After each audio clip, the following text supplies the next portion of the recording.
ano ngayon, free facial at bibigyan daw nila ako ng voucher worth 100 euro. Oo, kasi before, naging client nila ako dito sa isang facial clinic. So, natapos na ako, tapos biglas lang tumawag, sabi, may pa-free, ano daw sa kas, may pa-free facial kasi nga daw, naging client nila ako. So, pupunta ako ngayon. Siyempre, i-grab natin yun, no? Free na yun at saka yung voucher ang hinahabol ko. Tara. Dito ako sa Rauta Asima pala.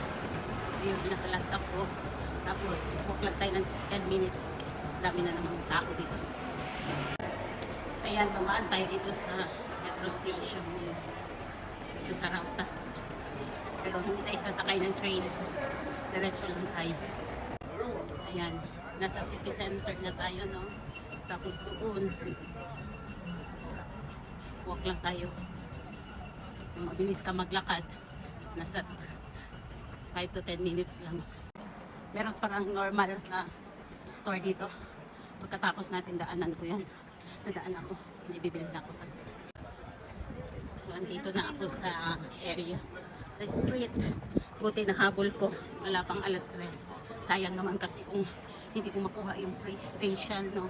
Kasi hindi na natin ma-afford.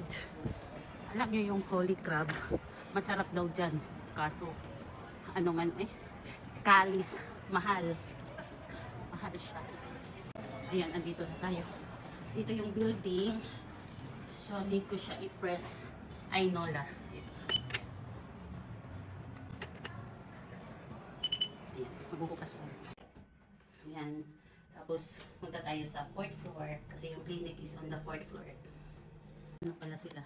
So, this is the clinic. Pupasok doon tayo sa reception muna. Tanong ko yung schedule ko.